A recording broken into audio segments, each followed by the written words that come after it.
I need to tell you something, and I need you to really hear me.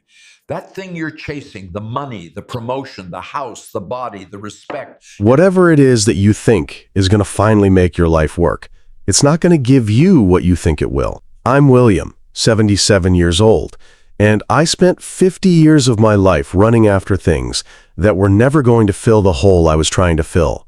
50 years. That's a long time to be chasing the wrong thing. So sit with me for a few minutes, because what took me half a century to figure out, I'm going to try to give to you right now. And maybe, just maybe, you won't waste as much time as I did. We all do this thing. We all say, I'll be happy when I get the promotion. I'll be happy when I pay off the house. I'll be happy when I retire. I'll be happy when people finally respect me. I said that my whole life. My whole damn life. And you know what? I got the promotion. I paid off the house. I retired. People respect me, I think. I don't know. At 77, you stop keeping track. But here's what nobody tells you. When you get the thing, there's always another thing. Always. The finish line moves. You think you're almost there, and then you look up and it's further away than when you started. I spent 50 years running toward a finish line that didn't exist. Let me tell you something about myself that I'm not proud of. I grew up poor. Not starving poor, but poor enough to know it. My father worked at a factory his whole life. Came home tired every night, hands all beat up, and people still looked at him like he was nothing, like he didn't matter. I watched that. I was maybe 10, 11 years old, and I watched how people treated my father. And something in me said, that's not going to be me, I'm going to be somebody. I'm going to make people respect me. So that's what I did. I worked, Lord, I worked 60, 70 hours a week sometimes. Missed my kids growing up, missed dinners, missed baseball games, missed everything. But I was building something. I was becoming somebody. By 52, I was a vice president, corner office. People called me sir. My name was on the door. And you know what? I felt nothing. I mean, not nothing. I don't know how to describe it. Empty. I guess like I climbed all the way up this mountain, and when I got to the top, there was nothing there. Just another mountain. I remember sitting in that corner office, door closed, looking out the window thinking, this is it. This is what I gave up everything for. Took me another 20 years to understand what happened. 20 years. I'm a slow learner, I guess. Here's what I finally figured out. I wasn't chasing money. I wasn't chasing titles. I wasn't even chasing respect. Not really.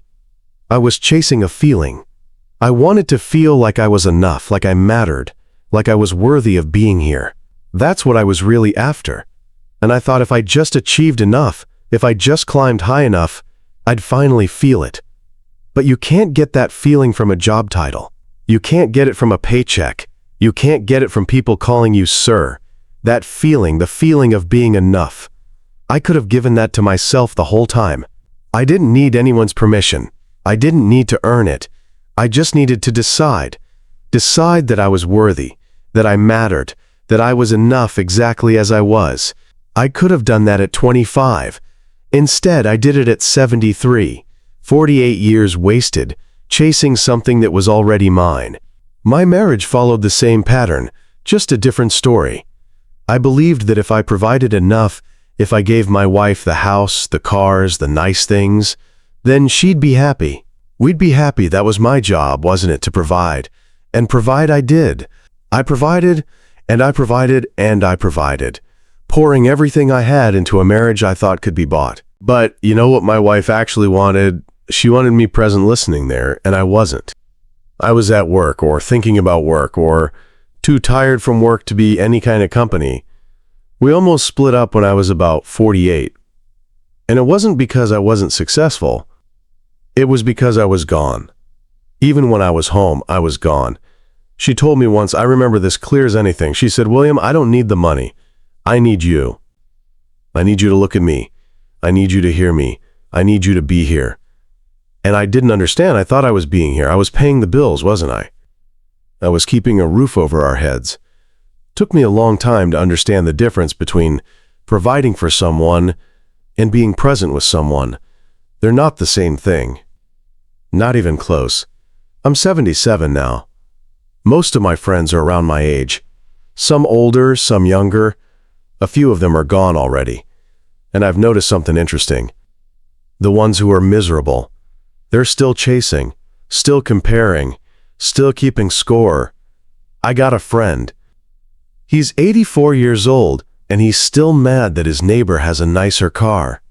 84. Still looking over the fence. Still measuring himself against other people, and he's miserable. Absolutely miserable. I got another friend. She's 79, and all she talks about is what she doesn't have. Her knees hurt. Her kids don't call enough. Her pension isn't big enough. Everything is a complaint. Everything is a problem. She's been unhappy as long as I've known her. And she's going to be unhappy until the day she dies because she's still waiting for something outside of her to change so she can finally be okay. But then I got other friends, and these people, I don't know what it is exactly, but they got something, a lightness, a peace. They're not trying to prove anything to anyone. They're not keeping score. They're just here, present, curious about things, enjoying what's in front of them.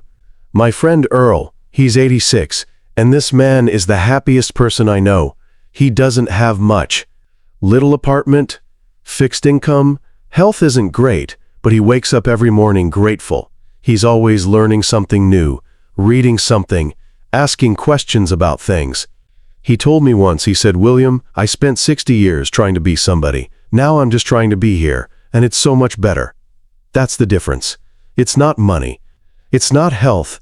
It's not even family, though, that helps. It's whether you've made peace with yourself. Whether you've stopped chasing and started being. You want to know what real freedom feels like? I'll tell you what it feels like. It's not having a bunch of money. I got friends with money who are trapped in their own heads, worried about everything, can't enjoy anything. Real freedom is when the things that used to bother you don't bother you anymore. When someone says something nasty and it rolls off you like water. When you're not walking around needing everyone to like you. When you can look in the mirror, see an 77-year-old man looking back at you and say, "Yeah, that's me, and I'm okay with that." Real freedom is not needing anything outside of you to be okay inside of you.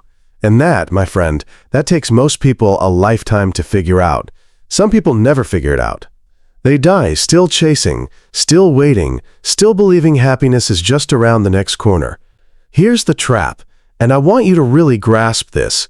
You think that once you get that thing, you'll finally be satisfied, but you won't. There's always another thing. I paid off my house when I was 58, thought I'd feel free, thought I'd finally relax. You know what happened? I started worrying about the next thing.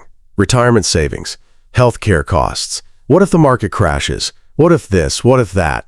The fear didn't go away when my circumstances changed. The fear just found something new to attach itself to, and that's when I realized something important. The fear doesn't leave when your life gets better. The fear leaves when you change. When you decide you're not going to let it run your life anymore. When you decide that you're okay right now, today, regardless of what happens tomorrow. That's an inside job. No amount of money can do that for you. No achievement, no relationship, it's something you got to do yourself. Everything I thought I wanted, the title, the money, the house, the respect, I didn't actually want those things. I wanted to feel safe. I wanted to feel like I mattered. I wanted to feel loved. And I was looking for those feelings in all the wrong places. I was trying to get them from my job, from my bank account, from other people's opinions. But those feelings, safety, worthiness, love, I could have given them to myself anytime. I didn't need to earn them. I just needed to accept them. Accept that I was already safe, already worthy, already loved. That sounds simple. I know it does. But it took me 50 years to really understand it. And I'm still working on it. Honestly, 77 years old, and I'm still practicing. Young people think happiness is at the finish line. I thought that too. But there is no finish line. You get one thing, there's another thing. You solve one problem, another one shows up. That's just life. That's how it works. So if you're waiting until everything is perfect to be happy, you're gonna wait forever, because it's never going to be perfect. Something's always going to be wrong. Something's always going to be missing. The journey is the destination. I heard someone say that once and I didn't understand it. Now I do. This is it. Right here, right now. This is your life. Not when you get the promotion, not when you meet the right person, not when you pay off the debt, not when you can't find some peace on the way to where you're going. You're not going to find it when you get there either, I promise you that. I've been there. The arrival doesn't feel like you think it's going to feel. So here's what I want you to take from all this. Stop waiting. Stop telling yourself, I'll be happy when. That's a lie. I believed that lie for 50 years, and all it gave me was 50 years of postponed living. Whatever you think you need to be happy, you don't need it. What you need is to decide you're enough right now, today, with everything exactly as it is. You're enough. You hear me? You're already enough. You don't have to prove it. You don't have to earn it. You just have to accept it. I'm 77 years old. I've made a lot of mistakes. I've chased a lot of wrong things. I've wasted a lot of time. But the one thing I know for sure is this. Everything you're looking for is already inside you. You just gotta stop running long enough to notice. If this spoke to you, share it with someone who's grinding themselves into dust, chasing something that will never make them whole. And tell me in the comments, what's your I'll be happy when? What are you waiting for? What would change if you decided right now that you are enough? Subscribe if you want more conversations like this.